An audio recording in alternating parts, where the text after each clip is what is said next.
Hello friends, ഇന്നത്തെ ക്ലാസ്സിൽ നമ്മൾ പഠിക്കാൻ പോകുന്നത് ഭിന്നസംഖ്യയെ പറ്റിയാണ്. അപ്പൊ ഒട്ടും അറിയാത്തവർക്ക് വേണ്ടിയിട്ട് ഒരു ഐഡിയ കിട്ടാൻ വേണ്ടിയിട്ടുള്ള ഒരു ക്ലാസ് ആണ്. അപ്പൊ നമുക്ക് വീഡിയോയിലോട്ട് പോയാലോ?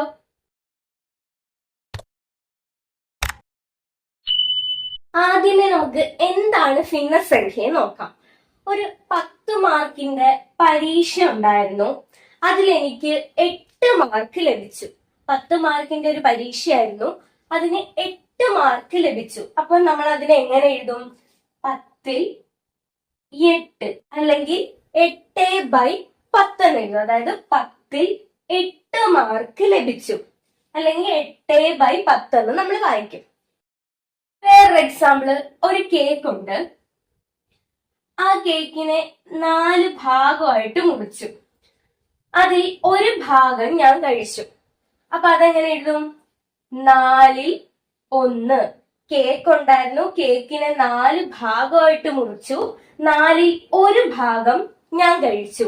അപ്പൊ 4ൽ 1 അല്ലെ 1/4. ഇങ്ങനെ എഴുതുന്നതിനെയാണ് നമ്മൾ ഭിന്നസംഖ്യ എന്ന് പറയുന്നത്. ഇനി ഈ ഭിന്നസംഖ്യക്ക് 2 ഭാഗങ്ങളാണുള്ളത്. മുകളിലത്തെ ഈ സംഖ്യ, മുകളിലുള്ളതിനെ നമ്മൾ അംശം എന്ന് പറയും, അല്ലെങ്കിൽ ഇംഗ്ലീഷില് ന്യൂമറേറ്റർ എന്ന് പറയും. താഴെയുള്ളതിനെ ഛേദം എന്ന് പറയും, അല്ലെങ്കിൽ ഇംഗ്ലീഷിൽ ഡിനോമിനേറ്റർ എന്ന് പറയും. അപ്പൊ മുകളിലുള്ളതിനെ അംശമെന്നും താഴെയുള്ളതിനെ ഛേദമെന്നും പറയും. ഇതിൽ നോക്കാം, മുകളിലുള്ളതിനെ അംശമെന്നും താഴെയുള്ളതിനെ ഛേദമെന്ന് പറയും. ഇത് നോക്കിക്കേ, കുറച്ച് ഭിന്നസംഖ്യകളാണ്. ഇതിന്റെ അംശവും ഛേദവും നിങ്ങൾ തന്നെ ഒന്ന് പറഞ്ഞേ. മുകളിലുള്ളത് അംശമാണ്, അല്ലെങ്കിൽ നമ്മൾ ന്യൂമറേറ്റർ എന്ന് പറയും. താഴെയുള്ളത് ഛേദം. ഇതിൽ അംശം എന്ന് പറയുന്നത് 2, ഛേദം 3. അംശം 4, ഛേദം 5. മനസ്സിലായോ? ഇനി ഭിന്നസംഖ്യകൾ എന്ന് പറയുന്നത് പ്രധാനമായിട്ടും 3 രീതിയിലാണ് ഉള്ളത്. 3 തരത്തിലാണ് ഭിന്നസംഖ്യകൾ പ്രധാനമായിട്ടും ഉള്ളത്. ഒന്നാമത്തെ രീതി ഒരു എക്സാമ്പിളിലൂടെ കാണിച്ചു തരാം. 2/5, 2/3, 8/9. ഇത് 3 ഭിന്നസംഖ്യകളാണ്. ഈ ഭിന്നസംഖ്യകളുടെ പ്രത്യേകത എന്തോ നോക്കിയേ. എല്ലാത്തിന്റെയും ഛേദമാണ് വലുതായിട്ടിരിക്കുന്നത്. നോക്കിക്കേ, 2/5 ഛേദം എന്ന് പറയുന്നത് താഴെയുള്ളതിനെയാണ് നമ്മൾ ഛേദം എന്ന് പറയുന്നത്. ആ ഛേദം വലുതാണ്. ഇവിടെയും ഛേദം വലുതാണ്, ഇവിടെയും ഛേദം വലുതാണ്. ഛേദം വലുതായിട്ടുള്ള ഭിന്നസംഖ്യയെ നമ്മൾ സാധാരണ ഭിന്നസംഖ്യ എന്ന് പറയും. എന്താണ് പറഞ്ഞത്? ഭിന്നസംഖ്യ 3 തരത്തിലാണുള്ളത്. ഒന്നാമത്തെ രീതി എന്ന് പറയുന്നത് ഛേദം വലുതായിട്ടുള്ള ഭിന്നസംഖ്യയെ സാധാരണ ഭിന്നസംഖ്യ എന്ന് പറയും. ഇതാണ്, ഈ ഒരു രീതിയാണ് പൊതുവേ നമ്മൾ കാണുന്നത്. 2/5, 2/3, 8/9. ഇപ്പൊ ഇതെടുത്തു കഴിഞ്ഞാലും ഇവിടെയും ഛേദമാണ് വലുത്, ഇവിടെയും ഛേദമാണ് വലുത്, ഇവിടെയും ഛേദമാണ് വലുത്. ഇതാണ് നമ്മൾ സാധാരണ എപ്പോഴും കാണുന്ന ഭിന്നസംഖ്യ എന്ന് പറയുന്നത്. ഇങ്ങനെയാണ്. അതുകൊണ്ടാണ് ഇതിന്റെ പേര് സാധാരണ ഭിന്നസംഖ്യ എന്ന് പറയുന്നത്. അപ്പൊ ഇതിന്റെ പേരെന്താണ്? സാധാരണ ഭിന്നസംഖ്യ. ഈ രീതിയിലുള്ള ഭിന്നസംഖ്യ നമ്മൾ സാധാരണ ഭിന്നസംഖ്യ എന്ന് പറയും. എന്താണ് സാധാരണ ഭിന്നസംഖ്യ? ഛേദം വലുതായിട്ടുള്ള ഭിന്നസംഖ്യകളെയാണ് നമ്മൾ എന്തെന്ന് പറയുന്നത്? സാധാരണ ഭിന്നസംഖ്യ എന്ന് പറയുന്നത്.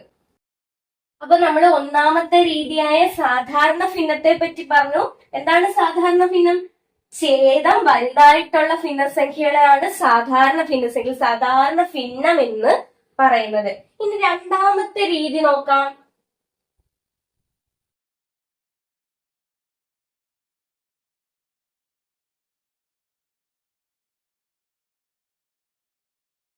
ഈ ഭിന്നസംഖ്യകളിലെല്ലാം എന്താണ് പ്രത്യേകത നോക്കേ. ഇവിടെയെല്ലാം അംശമാണ് വലുതായിട്ട് വന്നിരിക്കുന്നത്. നോക്കിക്കേ, 5/2 അംശമാണ് 5, അതല്ലേ വലുത്. 9/7 അംശമാണ് 9, 9 അല്ലേ വലുത്. 8/5 അംശമാണ് 8, 8 അല്ലേ വലുത്. അപ്പൊ അംശങ്ങള് വലുതായിട്ട് വരുന്ന ഭിന്നസംഖ്യയെ നമ്മൾ വിഷമ ഭിന്നം എന്ന് പറയും. വിഷമ ഭിന്നം എന്ന് പറയും. എന്താണ് പറഞ്ഞത്? അംശം വലുതായിട്ട് വരുന്ന ഭിന്നസംഖ്യകളെ വിഷമ ഭിന്നം എന്ന് പറയും. അപ്പം വിഷമ ഭിന്നം എന്ന് പറഞ്ഞാൽ അംശം മുകളിലുള്ളത് വലുതായിട്ട് വരുന്ന ഭിന്നസംഖ്യകളെയാണ് വിഷമ ഭിന്നം എന്ന് നമ്മൾ പറയുന്നത്. ഇതാണ് രണ്ടാമത്തെ രീതി. ഒന്നാമത്തെ രീതി എന്ന് പറയുന്നത് സാധാരണ ഭിന്നം, അതായത് ഛേദം വലുതായിട്ട് വരുന്നതിനെ. രണ്ടാമത്തെ രീതി എന്ന് പറയുന്നത് വിഷമ ഭിന്നം, അംശം മുകളിൽ കിടക്കുന്നത് വലുതായിട്ട് വരുന്നതിനെ വിഷമ ഭിന്നം എന്ന് പറയും. അടുത്ത മൂന്നാമത്തെ രീതി നോക്കാം.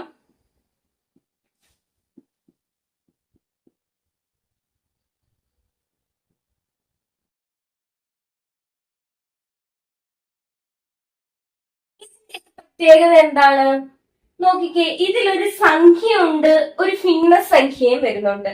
ഇതിലെല്ലാം ഒരു സംഖ്യയും ഒരു ഭിന്നസംഖ്യയും വരുന്നുണ്ട്. ഒരു സംഖ്യയും വരുന്നുണ്ട്, ഒരു ഭിന്നസംഖ്യയും വരുന്നുണ്ട്. ഇതിനെയാണ് നമ്മൾ മിശ്ര ഭിന്നം എന്ന് പറയുന്നത്. മിശ്ര ഭിന്നം അല്ലെങ്കിൽ മിക്സഡ് ഫ്രാക്ഷൻ എന്ന് പറയും. ഇതിനെയാണ് ഒരു സംഖ്യയും ഒരു ഭിന്നസംഖ്യയും കൂടി വരുന്നതിനെയാണ് നമ്മൾ മിശ്ര ഭിന്നം അല്ലെങ്കിൽ മിക്സഡ് ഫ്രാക്ഷൻ എന്ന് പറയുന്നത്. ഇതിലെ ഈ സംഖ്യ നോക്കണ്ട, ഈ ഭിന്നസംഖ്യ എപ്പോഴും സാധാരണ ഭിന്നമായിരിക്കും. സാധാരണ ഭിന്നം എന്തുവാ? നമ്മൾ ആദ്യമേ പറഞ്ഞു, ഛേദം വലുതായിട്ടുള്ളത്. ഇവിടെ ഛേദം വലുതല്ലേ? ഇവിടെയും ഈ ഭിന്നസംഖ്യയിൽ ഛേദം വലുതല്ലേ? ഇവിടെയും ഈ ഭിന്നസംഖ്യയിൽ ഛേദം വലുതല്ലേ? അതായത് മിശ്ര ഭിന്നത്തിൽ എപ്പോഴും ഭിന്നസംഖ്യകള് സാധാരണ ഭിന്നമായിരിക്കും. അപ്പം ഒരു സംഖ്യയും ഒരു ഭിന്നസംഖ്യയോട് ചേർന്ന് വരുന്നതിനെയാണ് നമ്മൾ മിശ്ര ഭിന്നം അല്ലെ മിക്സഡ് ഫ്രാക്ഷൻ എന്ന് പറയുന്നത്. അതിലെ ഭിന്നസംഖ്യ എന്ന് പറയുന്നത് എപ്പോഴും സാധാരണ ഭിന്നമായിരിക്കും.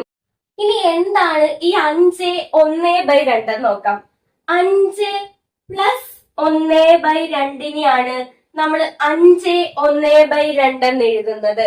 5 + 1/2 5 1/2 എന്ന് എഴുതുന്നത്. ഇതാകുമ്പം 8 + 2/3. ഇത് 7 + 3/4. അതായത് 5ഉം 5ന്റെ കൂടെ അരയും കൂടി ചേർന്നതാണ് 5 1/2 എന്ന് പറയുന്നത്.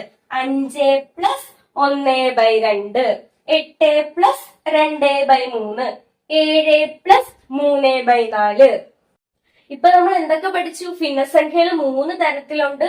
ഒന്നാമത്തെ രീതിയാണ് സാധാരണ ഭിന്നം. സാധാരണ ഭിന്നം എന്ന് പറയുമ്പോൾ ഛേദം താഴെയുള്ളത് വലുതായിരിക്കും. എപ്പോഴും അങ്ങനത്തെ ഭിന്നസംഖ്യയാണ് കാണുന്നത്. അതുകൊണ്ട് സാധാരണ ഭിന്നസംഖ്യ എന്ന് പറയുന്നത്. ഇനി വിഷമ ഭിന്നം, രണ്ടാമത്തെ വിഷമ ഭിന്നം എന്ന് പറഞ്ഞാൽ എന്താണ്? അംശം മുകളിൽ കിടക്കുന്നത് വലുതായിട്ട് വരുന്നതിനെയാണ് വിഷമ ഭിന്നം എന്ന് പറയുന്നത്. മൂന്നാമത്തെയാണ് മിശ്ര ഭിന്നം എന്ന് പറയുന്നത്. ഒരു സംഖ്യയും ഒരു ഭിന്നസംഖ്യയും കൂടി ചേർന്ന് വരുന്നതിനെയാണ് നമ്മൾ മിശ്ര ഭിന്നം എന്ന് പറയുന്നത്. ഇതിലെ ഈ ഭിന്നസംഖ്യ എപ്പോഴും സാധാരണ ഭിന്നമായിരിക്കും. അടുത്ത നോക്കാം, ഇതെന്താണ്? ഒരു മിശ്ര ഭിന്നമാണ്. സംഖ്യയുണ്ട്, ഒരു ഭിന്നസംഖ്യയുണ്ട്. ഈ മിശ്ര ഭിന്നത്തെ നമുക്ക് എങ്ങനെ ഒരു സാധാരണ രീതിയിലുള്ള ഒരു ഫ്രാക്ഷൻ ആക്കി മാറ്റാം? എങ്ങനെ മാറ്റാൻ നോക്കാം. ചെയ്യാൻ വേണ്ടിയിട്ട് ഈ 5നെ താഴെയുള്ള ഈ ഛേദം കൊണ്ട് ഗുണിക്കുക. ആദ്യമേ 5നെ ഇവിടെ കിടക്കുന്ന സംഖ്യയെ താഴെയുള്ള ഛേദം കൊണ്ട് ഗുണിക്കുക. 5 × 2 10 എന്ന് കിട്ടും. ആ 10നെ ഈ 1 കൊണ്ട് കൂട്ടുക. അപ്പം 5 × 2 10, 10 + 1 11 എന്ന് കിട്ടും. ഡിവൈഡഡ് ബൈ ഈ ഛേദത്തിലെ സംഖ്യ എഴുതുക. ഇവിടെ ഛേദത്തിലെ സംഖ്യ 2 2 എന്ന് കിട്ടും. അപ്പൊ 11/2. 5 1/2 നമ്മൾ ഫ്രാക്ഷൻ ആക്കി എഴുതിയാൽ 11/2 എന്ന് കിട്ടും. എങ്ങനെയാണ് എഴുതിയത്? ആദ്യം ഇവിടെ ഉള്ള സംഖ്യയെ ഇവിടെ കിടക്കുന്ന ഛേദം കൊണ്ട് ഗുണിക്കുക. 5 × 2 10 എന്ന് കിട്ടും. ആ 10നെ മുകളിലുള്ള അംശം കൊണ്ട് കൂട്ടുക. 10 + 1 11 എന്ന് കിട്ടും. അതേ ഡിവൈഡഡ് ബൈ ഛേദത്തിൽ കിടക്കുന്ന സംഖ്യ 2. അങ്ങനെയാണെങ്കിൽ ഇതിന് ഫ്രാക്ഷൻ ചെയ്ത് ഭിന്നസംഖ്യാ രൂപത്തിലൊന്ന് എഴുതിക്കേ. ആദ്യമേ ഇവിടെ കിടക്കുന്ന സംഖ്യയെ ഇവിടുത്തെ ഛേദം കൊണ്ട് ഗുണിക്കുക. 8 × 3 24. അതിനെ ഇവിടുത്തെ അംശം കൊണ്ട് കൂട്ടുക. 24 + 1 25 ബൈ ഇവിടെ കിടക്കുന്ന ഛേദം എഴുതുക. ഇവിടുത്തെ ഛേദം 3. 3 എഴുതി. 25/3 കിട്ടും ഇതിന്റെ ഭിന്നസംഖ്യാരൂപം. അങ്ങനെയാണെങ്കിൽ ഇവിടുത്തെ ഭിന്നസംഖ്യാരൂപം ഒന്ന് എഴുതിക്കേ. ആദ്യമേ ഇവിടുത്തെ സംഖ്യയെ ഇവിടുത്തെ ഛേദം കൊണ്ട് ഗുണിക്കുക. 2 × 7 14. 14 പ്ലസ് ഇവിടുത്തെ അംശം കൊണ്ട് കൂട്ടുക. ഇവിടുത്തെ അംശം 2 ആണ്. 14 പ്ലസ് 2 16 കിട്ടും. ബൈ ഇവിടുത്തെ ഛേദം, താഴെ കിടക്കുന്ന ഈ ഛേദം എഴുതുക. 7. 16/7 കിട്ടും ഭിന്നസംഖ്യാരൂപം. ഒരെണ്ണം കൂടി നമുക്ക് ചെയ്യാം. ഇതിന്റെ ഭിന്നസംഖ്യാരൂപം ഒന്ന് എഴുതിക്കേ. ആദ്യമേ ഈ സംഖ്യയെ ഇവിടുത്തെ ഛേദം കൊണ്ട് ഗുണിക്കുക. 7 × 4 28. അതിനെ ഇവിടുത്തെ അംശം കൊണ്ട് കൂട്ടുക. 28 പ്ലസ് 3 31 ബൈ ഇവിടുത്തെ ഛേദം, താഴെ കിടക്കുന്നത് എടുത്തെഴുതുക. 4. 31/4 ആണ് ഇവിടുത്തെ ഭിന്നസംഖ്യാരൂപം. ഇപ്പൊ നമ്മൾ എന്താണ് പഠിച്ചത്? ഒരു മിശ്ര ഭിന്നം തന്നു കഴിഞ്ഞാൽ അതിനെ ഭിന്നസംഖ്യയിലോട്ട് എങ്ങനെ മാറ്റാം നമ്മൾ പഠിച്ചു. ഇനി നമ്മൾ പഠിക്കാൻ പോകുന്നത് ഒരു ഭിന്നസംഖ്യ തന്നു കഴിഞ്ഞാൽ അതിനെ എങ്ങനെ മിശ്ര ഭിന്നത്തിലോട്ട് മാറ്റാന്നാണ് അടുത്ത പഠിക്കാൻ പോകുന്നത്. അതായത് ഒരു സംഖ്യയെ ഭിന്നസംഖ്യ എന്ന രൂപത്തിലോട്ട് എങ്ങനെ മാറ്റാമെന്ന് നമുക്ക് പഠിക്കാം. ഒരു ഭിന്നസംഖ്യ തരാം, 15/7. ഈ ഭിന്നസംഖ്യയെ മിശ്ര ഭിന്നത്തിലോട്ട് മാറ്റണം. നമുക്ക് മാറ്റാം. 15/7. 15/7 എന്ന് വെച്ചാൽ അർത്ഥമാക്കുന്ന എന്തുവാ? 15നെ 7 കൊണ്ട് ഹരിക്കുക. ഇതല്ലേ 15/7 എന്ന് പറഞ്ഞാൽ അർത്ഥമാക്കുന്നത്. അപ്പം 15നെ 7 കൊണ്ട് ഹരിക്കാം. നമുക്ക് ഹരിക്കാം. 2 7 14 ശിഷ്ടം 1 കിട്ടി. നമ്മൾ എന്തോ ചെയ്ത് 15നെ 7 കൊണ്ട് ഹരിച്ചു. 15നെ 7 കൊണ്ട് ഹരിച്ച് നമുക്ക് 2 ഉത്തരം കിട്ടി. ശിഷ്ടം 1 കിട്ടി. ഇനി ശ്രദ്ധിക്കേണ്ടത്, നമുക്ക് കിട്ടിയ ഉത്തരം ഉണ്ടല്ലോ ഇവിടെ 2. ആ കിട്ടിയ ഉത്തരത്തെ നമ്മൾ ആദ്യം എഴുതുക. ഇവിടെ കിട്ടിയ ഉത്തരം 2 ആണ്. ആ 2നെ നമ്മൾ ആദ്യമേ എഴുതി.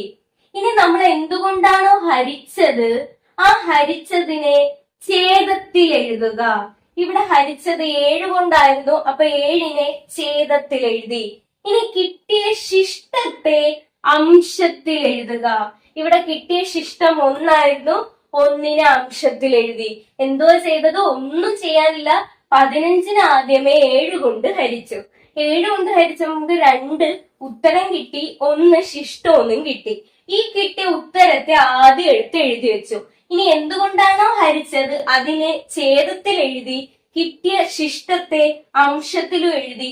ഇതാണ് ഈ ഭിന്നസംഖ്യയുടെ മിശ്ര ഭിന്ന രൂപം എന്ന് പറയുന്നത്. അടുത്ത ഒരെണ്ണം നോക്കാം. 25/3. ഇതിനെ മിശ്ര ഭിന്ന രൂപത്തിൽ എഴുതണം. നമ്മൾ ആദ്യമേ എന്ത് ചെയ്യും? 25നെ 3 കൊണ്ട് ഹരിക്കും. ഹരിക്കാമല്ലോ. ഹരിച്ചു. 8 3 24 ശിഷ്ടം 1 കിട്ടും. ഇനിയാണ് ശ്രദ്ധിക്കേണ്ടത്, നമുക്ക് കിട്ടിയ ഉത്തരത്തെ ആദ്യമേ എഴുതുക. ഇവിടെ കിട്ടിയ ഉത്തരം 8 ആണ്. അത് ആദ്യമേ എഴുതി. ഇനി നമ്മൾ എന്തുകൊണ്ടാണോ ഹരിച്ചത്, ഇവിടെ 3 കൊണ്ടാണ് ഹരിച്ചത്, അതിനെ ഛേദത്തിൽ എഴുതി. കിട്ടിയ ശിഷ്ടം ഇവിടെ 1 ആണ്. അതിനെ അംശത്തിൽ എഴുതി. ഇതാണ് ഈ ഭിന്നസംഖ്യയുടെ മിശ്ര ഭിന്ന രൂപം എന്ന് പറയുന്നത്. എന്തോ ഇത് 25നെ 3 കൊണ്ട് ഹരിച്ചു. ഹരിച്ചപ്പോ 8 ഉത്തരമൊന്നും 1 ശിഷ്ടമൊന്നും കിട്ടി. ഈ കിട്ടിയ ഉത്തരത്തെ ആദ്യമേ എഴുതി 8. എന്തുകൊണ്ടാണോ ഹരിച്ചത് അതിനെ 3 താഴെ എഴുതി ഛേദത്തിൽ എഴുതി.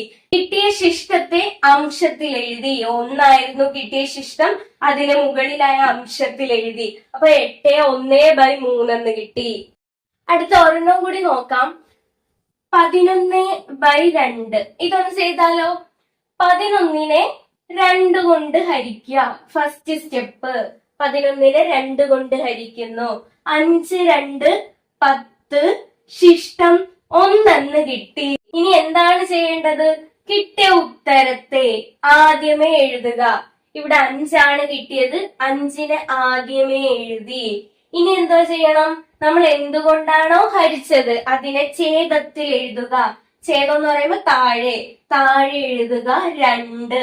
ഇനി എത്രാണോ ശിഷ്ടം കിട്ടിയത് അതിനെ അംശത്തിൽ എഴുതുക. ഇവിടെ ശിഷ്ടം 1 ആയിരുന്നു, അതിനെ ആ അംശത്തിൽ എഴുതി.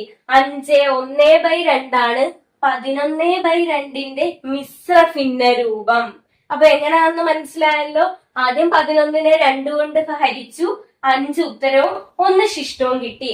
5 ആദ്യമേ എഴുതി, എന്തുകൊണ്ടാണോ ഹരിച്ചത് അതിനെ താഴെ എഴുതി, കിട്ടിയ ശിഷ്ടത്തെ മുകളിൽ എഴുതി. ഇപ്പൊ നമ്മൾ മിശ്ര ഭിന്നത്തെ എങ്ങനെ ഭിന്നസംഖ്യയിലോട്ട് മാറ്റാനും ഭിന്നസംഖ്യ തന്നു കഴിഞ്ഞാൽ എങ്ങനെ മിശ്ര ഭിന്നത്തിലോട്ട് മാറ്റാനും പഠിച്ചു. അപ്പൊ ഇന്നത്തെ ക്ലാസ് ഇത്രേ ഉള്ളൂ.